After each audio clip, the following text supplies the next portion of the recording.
నా ఇల్లు హిందూపురం తీర్చుకుంటా ప్రజల రుణం అంటున్నారు ఎమ్మెల్యే నందమూరి బాలకృష్ణ. ఇక నుంచి తన కేర్ ఆఫ్ అడ్రస్ హిందూపురమే అన్నారు బాలకృష్ణ. ఆయన ఇప్పుడెందుకు ఈ టాపిక్ తీసుకొచ్చారనుకుంటున్నారా? తెలుసుకోవాలంటే ఈ స్టోరీ చూసేయండి. హిందూపురం నియోజకవర్గం టీడీపీ కంచుకోట, నందమూరి కుటుంబానికి పెట్టని కోట. ఈ నియోజకవర్గం నుంచి ఎన్టీఆర్, హరికృష్ణ, బాలకృష్ణ ఎమ్మెల్యేలుగా గెలుపొందారు. బాలకృష్ణ ఇక్కడ నుండి 3 సార్లు ఎమ్మెల్యేగా గెలిచారు. 13 ఏళ్లుగా హిందూపురానికి వెళ్లినప్పుడల్లా అద్దె ఇంట్లోనే ఉంటున్నారు బాలకృష్ణ. అద్దె ఇల్లు కావడంతో కార్యకర్తలు, అభిమానులు ఇబ్బందులు పడుతున్నట్టు గుర్తించారు బాలకృష్ణ. సొంతిల్లు కట్టుకోవాలని నిర్ణయం తీసుకున్నారు. శుక్రవారం హిందూపురంలో సొంత ఇంటికి భూమి పూజ చేశారు బాలకృష్ణ. విశాలమైన ఇల్లు కడుతున్నానన్న బాలకృష్ణ ఇక మీదట కార్యకర్తలకు ఇబ్బందులుండవన్నారు.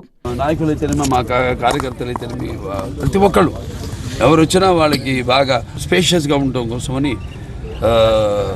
వాళ్ళందరూ అభ్యర్థన మేరకు ఇవాళ ఇక్కడ ఇల్లు కట్టడం, అలాగే నాకు కట్టాలని ఉండింది. ఎందుకంటే నేను ఇవాళ ఏ వస్తునో నాకే తెలియదు. నేనేమో పుట్టింది చెన్నైలో, నేనంతా పెరిగింది హైదరాబాద్లో. ఇప్పుడేమో అవిభక్త ఆంధ్ర రాష్ట్రం. ఇవాళ విడిపోయిన, అంటే రాష్ట్రాలు వేరైనా మన అంతరంగాలు ఒకటేనన్నా, ధ్యాసలు వేరుగా ఉన్న మన భాష తెలుగు భాష అన్నారు నందమూరి తారక రామారావు.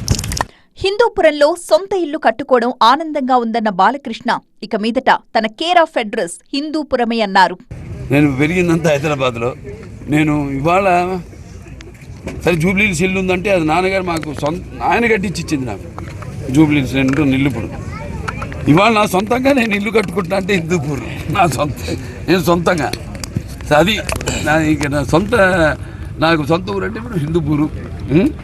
అది నా అడ్రస్, కేర్ ఆఫ్ హిందూపూర్.